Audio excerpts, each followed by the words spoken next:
Good morning दोस्तों, आपका एक बार फिर स्वागत है आपके अपने चैनल डेली डोज इन्वेस्टमेंट में। आज के दिन हम एक नई कंपनी का डिटेल फंडामेंटल एनालिसिस करेंगे। और जैसा कि मैं आपको हर वीडियो की स्टार्टिंग में इन्फॉर्म करता हूँ, ये वीडियो पूरी तरीके से एजुकेशनल पर्पज से बनाई गई है।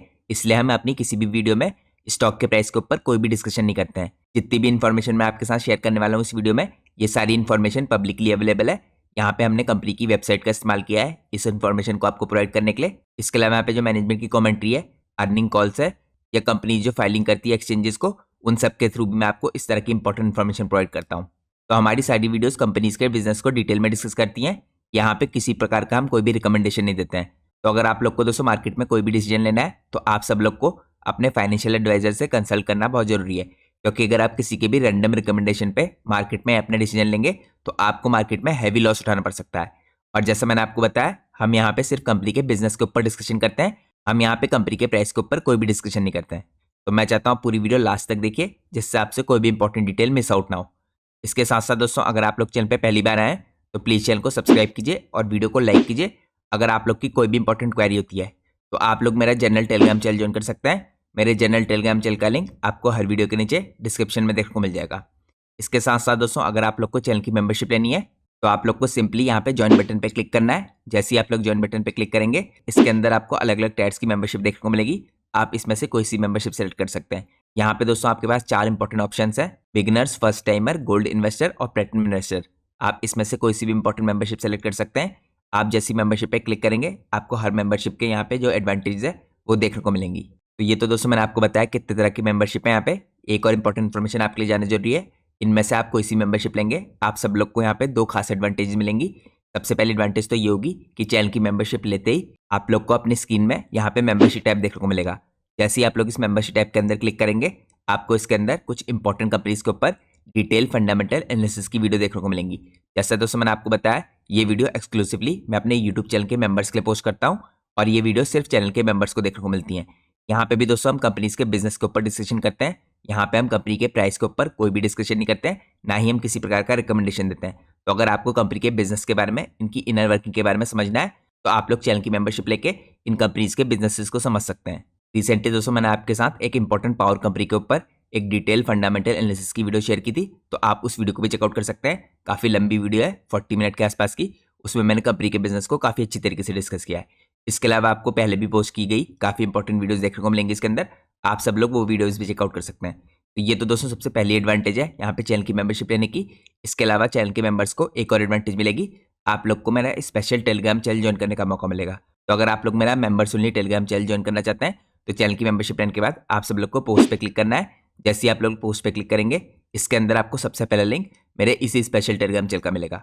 दोस्तों इस टेलीग्राम चैनल पे भी हम जो भी इंपॉर्टेंट कंपनीज होती है उनके फंडामेंटल्स के बारे में कुछ खास इन्फॉर्मेशन शेयर करते हैं। और जैसे मैंने आपको बताया, हम यहाँ पे प्राइस के ऊपर कोई डिस्कशन नहीं करते हैं, हम यहाँ पे सिर्फ कंपनी के बिजनेस के ऊपर डिस्कशन करते हैं। इसके साथ साथ दोस्तों कंपनी यहाँ पे जो भी अपडेट पोस्ट करती हैं एक्सचेंजेस में, यहाँ पे अपनी फाइलिंग के थ्रू, वो भी मैं आपको यहीं पर पोस्ट करके बताता हूँ। इसके अलावा यहाँ पे मैं कंपनीज की जो इंपॉर्टेंट रिजल्ट के बाद अर्निंग प्रेजेंटेशन होती है या इन्वेस्टर प्रेजेंटेशन होती है, उसकी भी इंपॉर्टेंट हाईलाइट्स या डिटेल आपके साथ इसी के अंदर शेयर करता हूँ।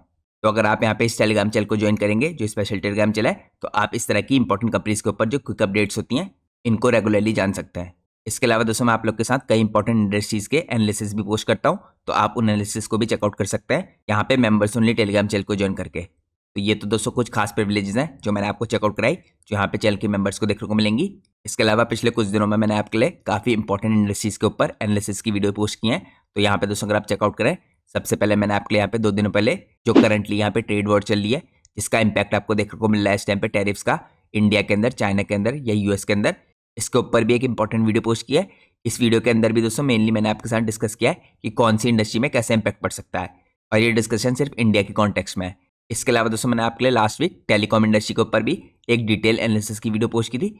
ये काफ़ी लंबा एनालिसिस था दोस्तों, 40 मिनट के आसपास की वीडियो है। तो अगर आप लोग को इंडियन टेलीकॉम इंडस्ट्री को भी समझना है या इसके अलावा यहाँ पे गवर्नमेंट के क्या इनिशिएटिव्स हैं, किस हिसाब से यहाँ पे ग्रोथ हो सकती है, इसको भी जानना है, तो आप ये टेलीकॉम इंडस्ट्री की डिटेल एनालिसिस की वीडियो को जरूर चेकआउट कीजिए।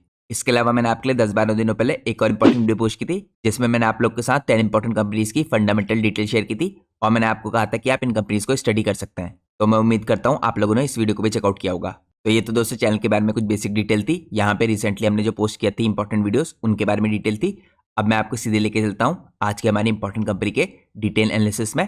तो दोस्तों आज हम जिस कंपनी के ऊपर डिटेल में डिस्कशन करने वाले हैं, इस कंपनी का नाम है माजदा लिमिटेड। माजदा करंटली दोस्तों एक यूनिक इंजीनियरिंग कंपनी है जो इस टाइम पे सिचुएटेड है वेस्टर्न रीजन में इंडिया के। तो करंटली दोस्तों कंपनी ने अपनी पोजीशन बनाई है यहाँ पे मैन्युफैक्चरिंग के फील्ड में और इंजीनियरिंग के फील्ड में। और कंपनी के अंदर दोस्तों कुछ खास इंपॉर्टेंट चीजें हैं जो कंपनी को सेपरेट करती है यहाँ पे अपने पीयर से इंडिया के अंदर। और कंपनी ने अपने को डिफरेंशिएट करने के लिए दोस्तों ओवर द ईयर्स यहाँ पे एक्वायर किया है हाई पावर टेक्नोलॉजीज को यहाँ पे वेस्टर्न कंट्रीज से। ये भी कंपनी को एक तरीके से सेपरेट करती है इंडियन प्लेयर्स के मुकाबले। इसके अलावा दोस्तों यहाँ पे कंपनी कंबाइन करती है मॉडर्न R&D सेंटर को और अपने हाई स्टैंडर्ड्स को। साथ पे कंपनी यहाँ पे कंज्यूमर फोकस अप्रोच रखती है और ये सब चीजें इस टाइम पे माजदा लिमिटेड को एक लीडिंग कंपनी बनाती है ग्लोबल लेवल पे। और ये इससे भी साबित होता है दोस्तों कि करंटली कंपनी की जो सेल्स है ईयरली बेस पे कंपनी करंटली यहाँ पे 1000+ सिस्टम्स को सेल करती है ऑल अराउंड द वर्ल्ड। और आप कह सकते हैं करंटली ये इंडिया के अंदर one of the largest numbers of steam jet vacuum systems और कंडेंसर सोल्ड करती है। तो ये कंपनी का दोस्तों मेन पार्ट है बिजनेस का, जैसे मैंने आपको दिखाया यहाँ पे स्टीम जेट वैक्यूम सिस्टम्स का और कंडेंसर्स का, जो company all over the world sold करती है। तो दोस्तों अगर मैं आप लोग को चेकआउट कराऊं कि इस टाइम पे जो स्टीम जेट वैक्यूम सिस्टम्स होते हैं या यहाँ पे जो कंडेंसर होते हैं ये किस काम आते हैं, तो सबसे पहले अगर आप यहाँ पे चेकआउट कीजिए जो इस टाइम पे स्टीम जेट वैक्यूम सिस्टम होते हैं ये यूज होते हैं इस टाइम पे डिफरेंट तरह की इंडस्ट्रीज में क्रिएट करने के लिए यहाँ पे और मेंटेन करने के लिए वैक्यूम और processes like distillation, evaporation, drawing, cooling. और अक्सर दोस्तों इनका यूज होता है यहाँ पे हैंडल करने के लिए कंडेंसेबल और नॉन कंडेंसेबल गैसेस को और वेपर्स को। अब मैं आपको इनकी एप्लीकेशन थोड़ा डिटेल में चेकआउट कराऊं, स्पेशली यहाँ पे जो स्टीम जेट वैक्यूम सिस्टम होता है तो यहाँ पे डिफरेंट तरह की इंडस्ट्रीज और प्रोसेस में यूज होता है। यहाँ पे अगर आप देखिए ओवरऑल किस हिसाब से यूज होता है तो आपको यहाँ पे केमिकल और पेट्रोकेमिकल इंडस्ट्री में इनका यूज होता हुआ दिखेगा।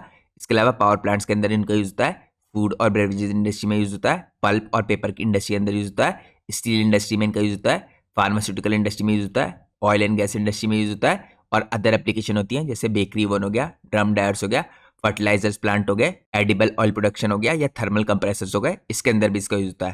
तो ये तो दोस्तों मैंने आपको यहाँ पे स्टीम जेट वैक्यूम सिस्टम दिखाया है। अगर अब हम चेकआउट करें यहाँ पे जो कंडेंसर है इनका यूज क्या होता है, तो कंडेंसर दोस्तों इस टाइप पे डिवाइसेज होती हैं जो यहाँ पे कूल करती हैं, कन्वर्ट करती हैं वेपर्स को लिक्विड में। तो यहाँ पे अगर आप इनका यूज देखें रफली कैसा होता है, तो यहाँ पे डिस्टिलेशन के अंदर इनका यूज होता है, रेफ्रिजरेशन के अंदर यूज होता है, एयर कंडीशनिंग के अंदर यूज होता है, इसके अलावा पावर प्लांट्स में इनका यूज होता है, केमिकल प्रोसेसिंग में यूज होता है और यहाँ पे लेबोरेटरी एप्लीकेशन के अंदर इनका यूज होता है। तो ये मैंने आपको चेकआउट कराया दोस्तों दो इंपॉर्टेंट कंपनी जो कंपोनेंट मैन्युफैक्चर करती है यहाँ पे इंजीनियरिंग की फील्ड के अंदर। ये कंपोनेंट कौन सी इंडस्ट्री के अंदर किस हिसाब से यूज होता है। अब हम चलते हैं नेक्स्ट पार्ट में। नेक्स्ट पार्ट में हम चेकआउट करते हैं यहाँ पे कंपनी के इंफ्रास्ट्रक्चर को। तो करंटली जैसे मैंने आपको बताया दोस्तों आप इस कंपनी के इंफ्रास्ट्रक्चर को दो पार्ट में डिवाइड कर सकते हैं, इंजीनियरिंग पार्ट में और यहाँ पे फूड प्रोसेसिंग के पार्ट में। तो सबसे पहले यहाँ पे कंपनी के पास 4 प्लांट्स है अहमदाबाद में, जिसके अंदर कंपनी के पास एडवांस फैब्रिकेशन और टेस्टिंग की फैसिलिटीज है। यहाँ पे जो कंपनी की 3rd यूनिट है ओदव में, ये ऑपरेशनल हुई थी 2008 से 9 के बीच में। इसके अलावा इस टाइम पे जो फूड की डिवीजन है इसके अंदर कंपनी डेडिकेटेड फैसिलिटी रखती है यहाँ पे मॉडर्न मशीनरी के साथ, जिसके अंदर कंपनी एम्फेसाइज करती है यहाँ पे ऑटोमेशन पे और हाइजीन पे। अब हम चलते हैं नेक्स्ट पार्ट में। नेक्स्ट पार्ट में हम चेकआउट करते हैं यहाँ पे सेल्स और डिस्ट्रीब्यूशन को। तो यहाँ पे इंजीनियरिंग सेक्टर के अंदर दोस्तों कंपनी डायरेक्ट सेल करती है इंडस्ट्रियल क्लाइंट्स को, जैसे यहाँ पे पावर प्लांट्स हो गए, रिफाइनरीज हो गए इनके अंदर, और इसके अलावा यहाँ पे एक्सपोर्ट चैनल्स के थ्रू जिसको यहाँ पे सपोर्ट मिलता है ग्लोबल नेटवर्क्स के थ्रू। इसके अलावा यहाँ पे फूड डिवीजन के अंदर कंपनी एक्सपोर्ट करती है वाया डिस्ट्रीब्यूशन और कंपनी की करंटली यहाँ पे ग्रोइंग डोमेस्टिक प्रेजेंस है थ्रू बी कूल ब्रांडिंग। अब यहाँ पे दोस्तों अगर आप इन सारे सेगमेंट्स का कंट्रीब्यूशन देखें तो यहाँ पे एग्जैक्ट जो ब्रेकडाउन है ये तो पता नहीं है इस टाइम पे, लेकिन अगर आप यहाँ पे लेफ्ट लगाएं तो इंजीनियरिंग का जो डिवीजन कंपनी की ये लाइकली कंट्रीब्यूट करती है 70 to 80% कंपनी के रेवेन्यू में, क्योंकि कंपनी का इस टाइम पे जो स्केल है और यहाँ पे इंडस्ट्रियल फोकस है ये इसी साइड को है। इसके अलावा जो फूड डिवीजन है दोस्तों इससे बाकी का आपको 30 to 20% का रेवेन्यू जनरेट होता दिखेगा। तो ये दोस्तों कंपनी को डाइवर्सिफिकेशन और स्टेबिलिटी प्रोवाइड करता है। अब हम चलते हैं नेक्स्ट पार्ट में। नेक्स्ट पार्ट में हम चेकआउट करते हैं यहाँ पे मैन्युफैक्चरिंग की कैपेबिलिटीज को कंपनी की। तो माजदा ऑपरेट करता है दोस्तों यहाँ पे through 4 sophisticated manufacturing facilities. Company के पास इस टाइम पे state of art manufacturing centres है। इसके अलावा कंपनी यहाँ पे यूनिक टेस्ट फैसिलिटी है जिसका इस्तेमाल करती है यहाँ पे स्टीम जेट इजेक्टर्स के लिए, और ये एशिया के अंदर दोस्तों वन ऑफ द फ्यू है इस टाइम पे, तो ये भी कंपनी के लिए काफ़ी अच्छी बात है। इसके अलावा ये कंपनी को अलाउ करता है इन हाउस टेस्टिंग के लिए और परफॉर्मेंस की रिलायबिलिटी के लिए। इसके अलावा कंपनी के पास सर्टिफिकेशन है ISO, ASME, you stamp, done और ब्रैडस्ट्रीट, और इसके अलावा national boards of boilers and pressure vessels inspectors जो एंश्योर करते हैं यहाँ पे ग्लोबल क्वालिटी के स्टैंडर्ड्स को कंपनी फॉलो करे। इसके अलावा दोस्तों जैसे मैंने आपको स्टार्टिंग में इन्फॉर्म किया था कंपनी क्लेम करती है कि 1000 से ऊपर यहाँ पे सिस्टम्स को सेल करती है एनुअल बेसिस पे, और कंपनी ने करंटली अपने को पोजीशन कर रखा है पे एक सिग्निफिकेंट प्लेयर के रूप में स्टीम जेट वैक्यूम सिस्टम्स के अंदर और कंडेंसर्स के अंदर यहाँ पे पावर इंडस्ट्री के लिए। अब हम चलते हैं नेक्स्ट पार्ट में। नेक्स्ट पार्ट में हम चेकआउट करते हैं यहाँ पे प्रोडक्शन प्रोसेस को। तो करंटली कंपनी यहाँ पे एम्फेसाइज करती है अपनी प्रोसेस इंजीनियरिंग की पावर में, और कंपनी क्लेम करती है यहाँ पे कि कंपनी के जो प्रोडक्ट हैं स्टेप पे सुपीरियर क्वालिटी के हैं साथ में जो कंपनी के इंग्रेडिएंट्स हैं दोस्तों इस टाइम पे अनटच्ड रहते हैं। तो यहाँ पे आप कह सकते हैं किसी प्रकार से जो इंग्रेडिएंट्स होते हैं इनको टच नहीं किया जाता है हाथों से, और जैसे इनका प्रोडक्शन कंप्लीट होता है इन्हें इमीडिएटली यहाँ पे पैकेज कर दिया जाता है पोस्ट प्रोडक्शन के बाद। और ये सब चीज़ें इंश्योर करती है कि कंपनी के जो प्रोडक्ट है फ्रेश रह पाए और यहाँ पे किसी प्रकार का कंटेमिनेशन ना हो पाए। इसके अलावा दोस्तों कंपनी यहाँ पे मैन्युफैक्चर करती है अपनी खुद की मशीनरी जो टेलर्ड है इस टाइम पे बी कूल प्रोडक्शन की नीड्स के लिए। यहाँ पे कंपनी इंश्योर करती है कंसिस्टेंट बेसिस पे टेस्ट और क्वालिटी को मेंटेन कर पाए। तो ये कंपनी के पास काफ़ी तगड़ी एडवांटेज है इस टाइम पे ओवर मास मार्केट ब्रांड्स। इसके अलावा जो सारे इंपॉर्टेंट सर्टिफिकेशन मैंने आपको चेकआउट कराया, यहाँ पे ISO के हो गए, HACCP हो गया, यहाँ पे हलाल हो गया, BRC हो गया, FD हो गया, FSSAI हो गया। ये सारे इंपॉर्टेंट स्टैंडर्ड्स कंपनी फॉलो करती है यहाँ पे, जो कंपनी को एनेबल करते हैं एक्सपोर्ट करने के लिए इंटरनेशनल मार्केट्स में और सप्लाई करने के लिए यहाँ पे UN मिशन के अंदर। अब हम चलते हैं अपने एनालिसिस के नेक्स्ट पार्ट में। नेक्स्ट पार्ट में हम चेकआउट करते हैं यहाँ पे टेक्नोलॉजिकल एज जो कंपनी के पास है। तो माजदा दोस्तों हिस्टोरिकली कोलैबोरेशन करती हुई आई है यहाँ पे वेस्टर्न फर्म्स के साथ, जैसे यहाँ पे क्रॉल रेनॉल्ड्स हो गया, ये US की कंपनी है फॉर वैक्यूम सिस्टम्स, और केओर इंजीनियरिंग हो गया यहाँ पे जो जर्मनी की कंपनी है टर्बाइन बाईपास और वाल्व्स की। और इसके कारण कंपनी यहाँ पे इंटीग्रेट कर पाई है हाई पावर टेक्नोलॉजीज को अपनी ऑफरिंग्स के अंदर। इसके अलावा कंपनी का जो R&D सेंटर है दोस्तों अहमदाबाद में, इसके अंदर कंपनी डेवलप करती है proprietary solution such as energy saving ejectors, vacuum systems for polyester plants. और इसका एविडेंस दोस्तों हमें यहाँ पे क्लियरली दिखता है क्योंकि कंपनी को रेगुलरली यहाँ पे रिपीट ऑर्डर मिलते हैं ग्लोबल क्लाइंट से। तो यहाँ पे इस हिसाब से मैंने आपको दिखाया कंपनी जो टेक्नोलॉजी का इस्तेमाल करती है ये इसको एक स्पेशलाइज देता है। और ये कंपनी दोस्तों आज से नहीं काफ़ी लंबे टाइम से करते आ रही है। यहाँ पे कंपनी जो सबसे हाई क्वालिटी की टेक्नोलॉजी है वेस्टर्न कंट्रीज से उनको लगातार इंडिया में ला रही है, यहाँ पे इंपॉर्टेंट कंपनीज के साथ कोलैबोरेशन करके। अब हम चलते हैं नेक्स्ट पार्ट में। नेक्स्ट पार्ट में हम चेकआउट करते हैं यहाँ पे कंपनी के प्रोडक्ट्स को। तो यहाँ पे दोस्तों आपको कुछ इंपॉर्टेंट प्रोडक्ट दिखेंगे कंपनी के। देखिए यहाँ पे सबसे पहले आपको वैक्यूम डिवीजन दिखेगी, उसके बाद आपको इवेपोरेटर डिवीजन दिखेगी, आपको फूड डिवीजन दिखेगी, इसके बाद आपको हीट ट्रांसफर डिवीजन दिखेगी, चिलर डिवीजन दिखेगी, और इसके बाद लास्ट यहाँ पे एयर पोल्यूशन कंट्रोल डिवीजन दिखेगी। इसके अंदर दोस्तों कंपनी के कुछ इंपॉर्टेंट प्रोडक्ट आते हैं, तो हम इन प्रोडक्ट को यहाँ पे डिटेल में चेकआउट करें। तो सबसे पहले आपको दिखेगी यहाँ पे वैक्यूम डिवीजन, यहाँ पे इंजीनियरिंग डिवीजन है कंपनी की। इसके अंदर कंपनी स्पेशलाइज करती है यहाँ पे सप्लाई करने के लिए इक्विपमेंट्स वेरियस इंडस्ट्रीज को, जैसे रिफाइनरी इंडस्ट्री हो गई, पेट्रोकेमिकल इंडस्ट्री हो गई, पावर हो गई, फर्टिलाइजर हो गई, केमिकल, बल्क ड्रग्स, और साथ में कंपनी कैटर कर रही है यहाँ पे शुगर और फूड इंडस्ट्री को भी, यहाँ पे पल्प पेपर इंडस्ट्रीज को भी। तो यहाँ पे दोस्तों जो वैक्यूम डिवीजन है इंजीनियरिंग डिवीजन के अंदर, इसके अंदर देखिए वैक्यूम सिस्टम्स में कंपनी के क्या क्या प्रोडक्ट आते हैं। तो यहाँ पे स्टीम जेट बूस्टर्स और इजेक्टर बनाती है कंपनी। इसके अलावा स्टीम जेट इजेक्टर्स जिसे आप SJAE सिस्टम्स कर सकते हैं। इसके अलावा यहाँ पे company combination vacuum systems of steam jet ejectors और लिक्विड रिंग वैक्यूम पंप बनाती है। यहाँ पे company combination vacuum systems of steam jet ejector और लिक्विड जेट इजेक्टर बनाती है। यहाँ पे थर्मो कंप्रेसर बनाती है, लिक्विड जेट इजेक्टर बनाती है, उसके अलावा एयर जेट इजेक्टर बनाती है। इसके अलावा आपको वैक्यूम सिस्टम के अंदर कुछ और इंपॉर्टेंट प्रोडक्ट दिखेंगे। यहाँ पे इंपॉर्टेंट प्रोडक्ट आते हैं दोस्तों वेपर गैस जेट इजेक्टर्स या सिस्टम्स भी कह सकते हैं आप इन्हें। इसके अलावा steam jet liquid ejectors, liquid jet liquid ejectors, इसके बाद स्टीम जेट लिक्विड हीटर्स और मिक्सर्स, इसके अलावा सिंगल या double stage liquid ring vacuum pumps, और यहाँ पे hot shot mechanical automatic pumps. तो यहाँ पे वैक्यूम डिवीजन के अंदर जो कंपनी के इंजीनियरिंग प्रोडक्ट्स हैं ये मैंने आपको चेकआउट कराया। अब हम चलते हैं नेक्स्ट पार्ट में। नेक्स्ट पार्ट में हम चेकआउट करते हैं यहाँ पे इंजीनियरिंग के अंदर जो इसकी इवेपोरेटर डिवीजन है। इसमें सबसे इंपॉर्टेंट प्रोडक्ट कंपनी के आते हैं यहाँ पे फॉलिंग और राइजिंग फिल्म इवेपोरेटर्स, इसके अलावा यहाँ पे फोर्स सर्कुलेशन इवेपोरेटर्स, इसके बाद आपको कॉम्बिनेशन टाइप इवेपोरेटर्स दिखेंगे, OSLO क्रिस्टलाइजर दिखेंगे, एजिटेटेड यहाँ पे थिन फिल्म डायर्स दिखेंगे, उसके अलावा स्ट्रिप्ड सिस्टम्स दिखेंगे, पायलट प्लांट दिखेंगे। तो ये कुछ इंपॉर्टेंट यहाँ पे इवेपोरेटर डिवीजन के अंदर कंपनी प्रोडक्ट बनाती है। अब हम चलते हैं यहाँ पे नेक्स्ट पार्ट में इसके प्रोडक्ट्स के। तो यहाँ पे नेक्स्ट पार्ट आता है चिलर डिवीजन। इसके अंदर कंपनी यहाँ पे वेपर अब्जॉर्प्शन मशीन बनाती है और हीट पंप्स बनाती है, और इसके अलावा कंपनी यहाँ पे चिलर वेक्टर सिस्टम्स बनाती है।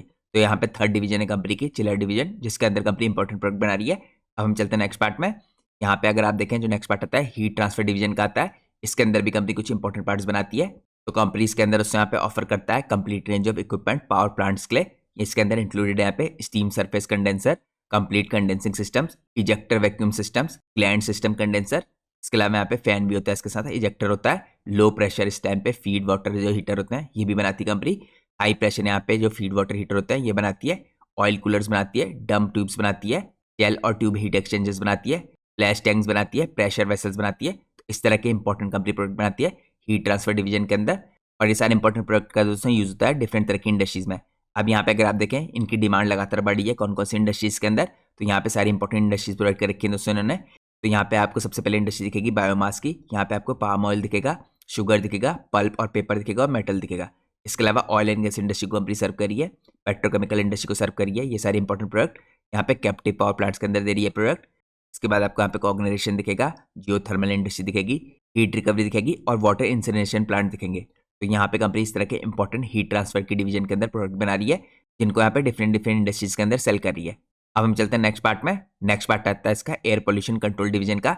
इसके अंदर company jet venturi fume scrubbers बनाती है। इसके अलावा यहाँ पे company high energy fume scrubber बनाती है। इसके बाद कंपनी यहाँ पे पैग टावर स्क्रबर्स बनाती है। तो एयर पोल्यूशन के अंदर कंपनी के कुछ इंपॉर्टेंट प्रोडक्ट हैं जो कंपनी बनाती है।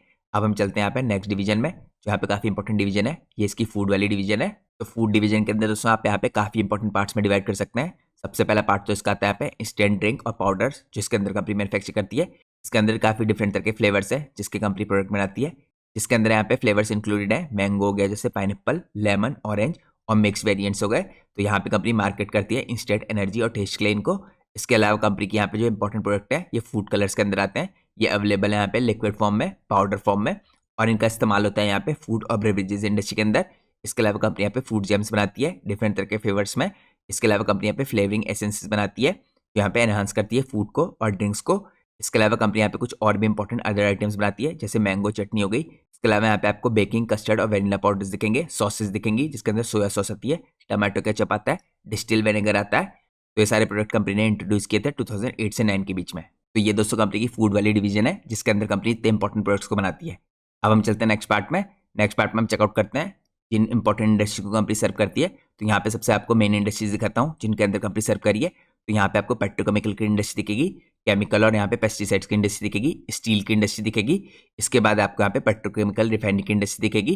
तो ये मैंने आपको कुछ मेजर इंडस्ट्रीज दिखाई जिनको कंपनी सर्व करी है। अगर हम यहाँ पे डिटेल में देखें कौन कौन सी इंडस्ट्री को कंपनी और सर्व करती है, तो यहाँ पे आपको केमिकल और पेस्टिसाइड्स की इंडस्ट्री दिखेगी, ड्रग्स और फार्मास्यूटिकल की इंडस्ट्री दिखेगी, डाइज और यहाँ पे इंटरमीडिएट्स की इंडस्ट्री दिखेगी। उसके अलावा एडिबल ऑयल और रिफाइनिंग की इंडस्ट्री दिखेगी।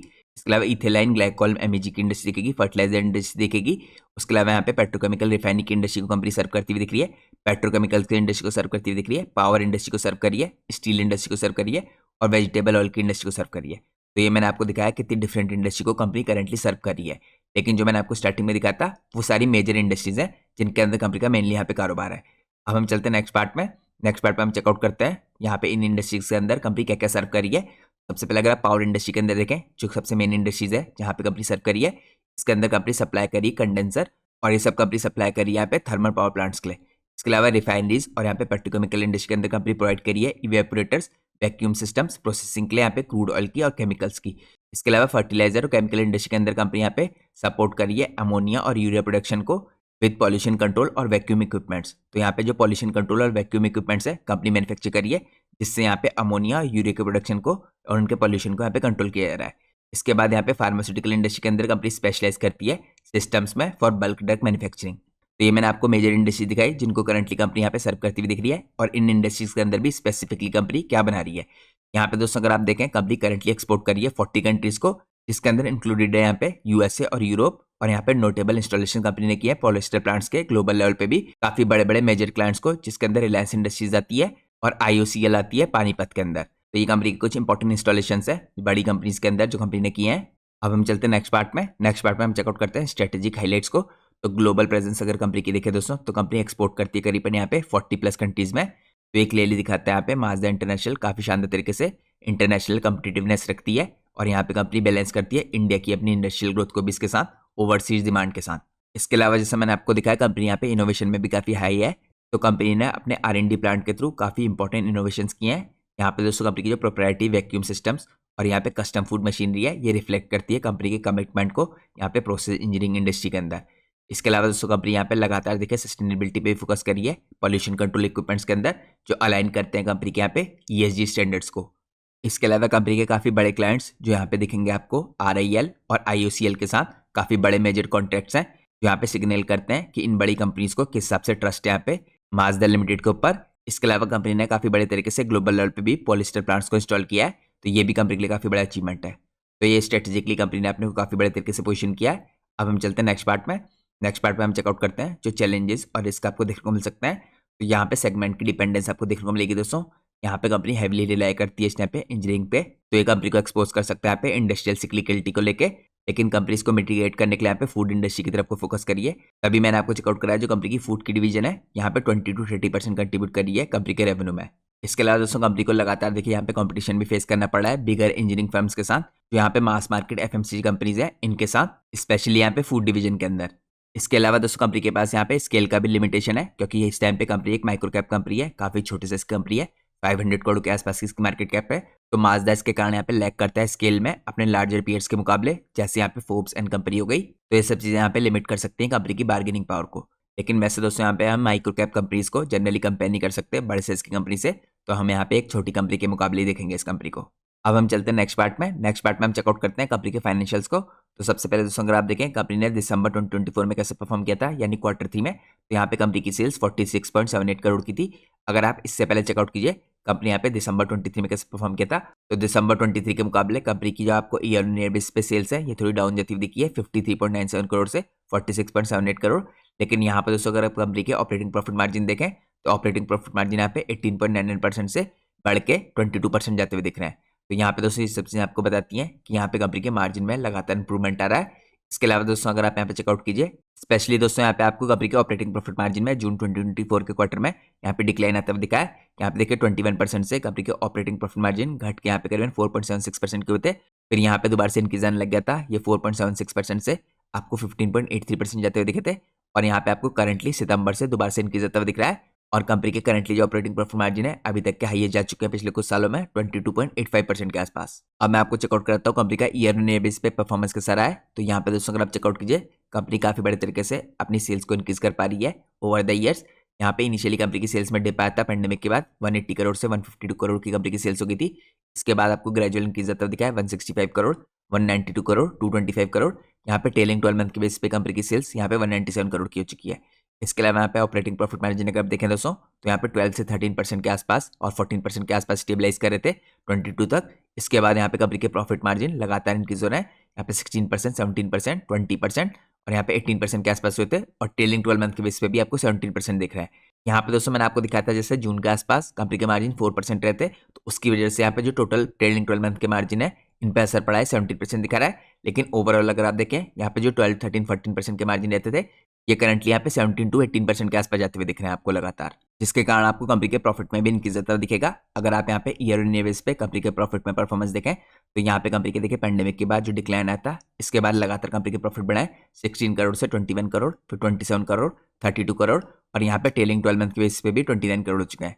तो यहाँ पे लगातार कंपनी का अर्निंग पर शेयर बढ़ा है, जिसकी वजह से कंपनी के जो करंट वैल्यूएशन है ये भी बेटर होते जा रहे हैं। अब मैं आपको कंपनी की करंट वैल्यूएशन चेकआउट कराता हूँ। सबसे पहले कंपनी की अगर आप मार्केट कैप देखें 468 करोड़ की है, तो एक माइक्रो कैप कंपनी है, स्टॉक का पी 16.3 का है। करंटली अगर आप इंडस्ट्री का पी देखें तो 32 का है, तो इंडस्ट्री के मुकाबले दोस्तों यहाँ पे करंट वैल्यूएशन आपको हाफ दिखते हैं। इसके अलावा यहाँ पे अगर आप रिटर्न ऑन कैपिटल एम्प्लॉयड देखें 21.3 का है, रिटर्न ऑन इक्विटी लगभग 16% के आसपास का है। पिछले 3 साल की जो कंपनी की सेल्स ग्रोथ है 14% की है, लेकिन यहाँ पे पिछले 3 साल की जो प्रॉफिट ग्रोथ है 24.6% की है, क्योंकि कंपनी के मार्जिन में इंप्रूवमेंट आ रहा है। यहाँ पे डेट टू इक्विटी रेशियो 0 का है, तो इससे आपको पता चलता है कि कंपनी में किसी प्रकार का कोई भी डेट नहीं है। तो क्लियरली दोस्तों कंपनी का जो यहाँ पे पी रेशियो है आपको काफी चीप देखने को मिल रहा है। अब हम चलते हैं नेक्स्ट पार्ट में। नेक्स्ट पार्ट में हम चेकआउट करते हैं कंपनी की बैलेंस शीट को। तो यहाँ पे दोस्तों कंपनी के रिजर्व लगातार बढ़ रहे हैं। अगर आप देखें पेंडेमिक के बाद से इनमें लगातार आपको इनक्रीज आता दिख रहा है 128 करोड़ से 143 करोड़, 160 करोड़, 182 करोड़, 208 करोड़ और 213 करोड़। यहाँ पे लगातार कंपनी के रिजर्व बढ़ रहे हैं। कंपनी में बोरिंग कोई भी नहीं है, देखिए यहाँ पे 0 बोरिंग है कंपनी की। इसके अलावा यहाँ पे कंपनी के फिक्स एसेट भी बढ़ रहे हैं दोस्तों यहाँ पे। तो यहाँ पे पिछले 3-4 साल में काफी फास्ट स्पीड से बढ़े हैं, 35 करोड़ से यहाँ पे 75 करोड़ के आसपास पहुंच चुके हैं। तो यहाँ पे अगर आप बैलेंस शीट को देखें तो कंपनी की बैलेंस शीट यहाँ पे हेल्दी दिखती है। अब हम चलते हैं नेक्स्ट पार्ट में। यहाँ पे हम चेकआउट करते हैं कंपनी के कैश फ्लोज को। तो कैश फ्रॉम ऑपरेटिंग एक्टिविटी भी कंपनी काफी बड़े तरीके से जनरेट करी है। तो अगर आप लोग दोस्तों पिछले 12 सालों में देखें तो यहाँ पे खाली मार्च 19 को छोड़ के कंपनी के जो यहाँ पे कैश फ्रॉम ऑपरेटिंग एक्टिविटी है ये आपको हर साल पॉजिटिव दिखेगी। और इस साल तो दोस्तों सबसे हाईएस्ट पहुंच चुकी है। अगर आप यहाँ पे चेकआउट करें कैश फ्रॉम ऑपरेटिंग एक्टिविटी मार्च 24 में तो 43 करोड़ की हो चुकी है। तो ये आपको क्लियरली दिखाता है कि कंपनी काफी बड़े तरीके से कैश जनरेट कर पा रही है। इसके अलावा कंपनी का जो नेट कैश फ्लो है ये भी अभी तक का हाईएस्ट पहुंचा है, यहाँ पे 3 करोड़ था यहाँ पे 23 में। और यहाँ पे करंटली मार्च 24 में जो नेट कैश फ्लो है 6 करोड़ का आपको दिख रहा है। तो यहाँ पे दोस्तों बैलेंस शीट और कैश फ्लो कंपनी के काफी पॉजिटिव दिखते हैं। अब हम चलते हैं नेक्स्ट पार्ट में। यहाँ पे हम कंपनी के की रेशियोज को चेकआउट करते हैं। तो करंटली दोस्तों जो इन्वेंट्री डेज है ये काफी शानदार तरीके से डिक्रीज हुए हैं। यहाँ पे इन्वेंट्री डेज 208 के आसपास थे 23 में, जो करंटली आपको 113 डेज के दिख रहे हैं, लगभग यहाँ पे आधे होते दिख रहे हैं। इसके अलावा अगर आप कैश कन्वर्जन साइकिल देखें तो यहाँ पे 205 डेज से कैश कन्वर्जन साइकिल 122 डेज का हुआ है। तो यहाँ पे क्लियरली आपको देखने को मिल रहा है कि कैश कन्वर्जन साइकिल कंपनी का इंप्रूव हो रहा है। इसके अलावा दोस्तों कंपनी की जो वर्किंग कैपिटल साइकिल है ये भी इंप्रूव हो रहा है, क्योंकि कंपनी का जो वर्किंग कैपिटल डेज है आपको 117 से डिक्रीज होकर 78 तो दिख रहे हैं। तो यहाँ पे दोस्तों काफी पॉजिटिव बात है कि कंपनी का कैश कन्वर्जन साइकिल और यहाँ पे वर्किंग कैपिटल साइकिल दोनों इंप्रूव हो रहा है। इसके अलावा कंपनी का जो रिटर्न ऑन कैपिटल एम्प्लॉयड दोस्तों थोड़ा सा डिक्रीज हुआ था। देखिए यहाँ पे करीब 15-16% का आ गया था, क्योंकि इनिशियली यहाँ पे 18% के आसपास का था। ये आपको दोबारा से इंक्रीज होकर 23 में 21% का, और उसके बाद करंटली यहाँ पे 2024 में करीबन 21% के आसपास का मेंटेन होता हुआ दिख रहा है। तो यहाँ पे की रेशियोज भी कंपनी के आपको काफी पॉजिटिव दिखते हैं। अब हम चलते हैं नेक्स्ट पार्ट में। नेक्स्ट पार्ट में हम चेकआउट करते हैं यहाँ पे करंटली प्रमोटर की होल्डिंग के हिसाब से दिखती है। तो प्रमोटर की होल्डिंग दोस्तों काफी बड़े तरीके से 48% के आसपास मेंटेन है पिछले 3-4 सालों से। यहाँ पे हल्का सा देखिए प्रमोटर की होल्डिंग में इंक्रीज आया था सितंबर के क्वार्टर में 48.34% से प्रमोटर की होल्डिंग यहाँ पे 48.52% हुई थी, और करंटली भी ये 48.52% पे मेंटेन्ड है। इसके अलावा दोस्तों यहाँ पे एफआईआईज ने दिसंबर के क्वार्टर में अपनी हल्की सी होल्डिंग को इंक्रीज किया है। यहाँ पे 0.20% की जो एफआईआईज की होल्डिंग है ये इंक्रीज होकर 0.27% की हुई है। इसके अलावा सिमिलरली यहाँ पे जो डीआईज की होल्डिंग है 0.02% की, ये इंक्रीज होकर 0.05% की हुई है। इसके अलावा दोस्तों यहाँ पे नंबर ऑफ शेयर होल्डर्स हैं जो ये भी आपको काफी बड़े तरीके से इंक्रीज होते दिख रहे हैं। अगर आप यहाँ पे देखिए मार्च 24 में आपको 10,000 के आसपास दिखे थे, और उसके बाद यहाँ पे पिछले कई क्वार्टर से 10,000 के आसपास मेंटेन थे। लेकिन यहाँ पे दिसंबर के क्वार्टर में कंपनी के जो total number of share holders है इनमें काफी बड़े तरीके से इंक्रीज आया। यहाँ पे 10,400 से इंक्रीज होकर लगभग 11,886 हो चुके हैं। तो शेयर होल्डिंग पैटर्न के अंदर भी आपको पॉजिटिव चीजें देखने को मिल रही है। प्रमोटर की होल्डिंग तो मेंटेन है, इसके अलावा एफआईआईज और डीआईज ने माइन्यूट सी होल्डिंग इंक्रीज कर रखी है। और वैसे भी दोस्तों जनरली देखिए आपको जो माइक्रो कैप कंपनीज होती हैं इनमें एफआईआईज और डीआईज की होल्डिंग देखने को मिलती है, लेकिन फिर भी आपको यहाँ पे माइन्यूट सा इंक्रीज होते हुए दिख रहा है। तो ये मैंने आपको दोस्तों कुछ इंपॉर्टेंट डिटेल चेकआउट कराई यहाँ पे कंपनी के वैल्यूएशन से रिलेटेड, कंपनी के फाइनेंशियल से रिलेटेड, इसकी ग्रोथ से रिलेटेड, और साथ में कंपनी की बैलेंस शीट से रिलेटेड। अब हम चलते हैं यहाँ पे लास्ट पार्ट में जो है कंक्लूजन का। तो माजदा लिमिटेड के बिजनेस को दोस्तों आप कह सकते हैं कंपेलिंग ब्लेंड है इस टाइम पे हाई टेक इंजीनियरिंग का, और यहाँ पे नीश फूड प्रोसेसिंग का। कंपनी की जो इंजीनियरिंग डिवीजन इस टाइम पे ड्राइव करती है इसकी रेपुटेशन और प्रॉफिटेबिलिटी को। इसके अलावा यहाँ पे कंपनी सप्लाई करती है क्रिटिकल इक्विपमेंट पावर इंडस्ट्री को, केमिकल इंडस्ट्रीज को, जिसके अंदर कंपनी का यहाँ पे स्ट्रॉन्ग एक्सपोर्ट फोकस है।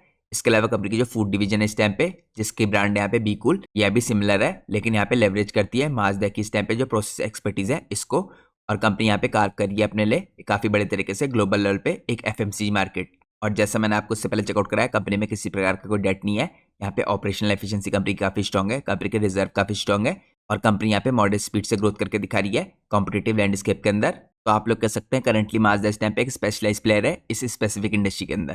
तो ये दोस्तों मैंने आपको कंपनी के बारे में कुछ इंपॉर्टेंट डिटेल चेकआउट कराई, और जैसे मैंने आपको वीडियो की शुरुआत में इन्फॉर्म किया था ये वीडियो पूरी तरीके से एजुकेशनल पर्पस से बनाई गई है। यहाँ पे मैंने आपको सारी इंपॉर्टेंट इन्फॉर्मेशन कंपनी की वेबसाइट के थ्रू प्रोवाइड की है, या इसके अलावा इन्फॉर्मेशन आपको जो कंपनी की फाइलिंग्स है रिसेंटली हुई है उनके थ्रू देखने को मिलेगी, या कंपनी ने जो अपनी अर्निंग प्रेजेंटेशन में इंपॉर्टेंट इन्फॉर्मेशन प्रोवाइड की है उसके थ्रू देखने को मिलेगी। और जैसा आप लोग को पता है हम कंपनी के प्राइस के ऊपर कोई भी डिस्कशन नहीं करते, हम सिर्फ कंपनी के बिजनेस के ऊपर डिस्कशन करते हैं, और हमारी वीडियोस किसी प्रकार का कोई भी रिकमेंडेशन नहीं होती है। और वैसे भी दोस्तों आप लोग को मार्केट में किसी प्रकार के रिकमेंडेशन से बचना चाहिए, क्योंकि अगर आप किसी का भी रिकमेंडेशन लेके मार्केट में डिसीजन लेंगे तो आपको काफी हैवी लॉस उठाना पड़ सकता है। इसलिए आपको कोई भी डिसीजन लेने से पहले अपने फाइनेंशियल एडवाइजर से कंसल्ट करना बहुत जरूरी है। तो होप करता हूं दोस्तों आप लोग को आज की वीडियो पसंद आई होगी। अगर आप लोगों को आज की वीडियो पसंद आई है तो प्लीज वीडियो को लाइक कीजिए और चैनल को सब्सक्राइब कीजिए। Thanks for watching guys, take care.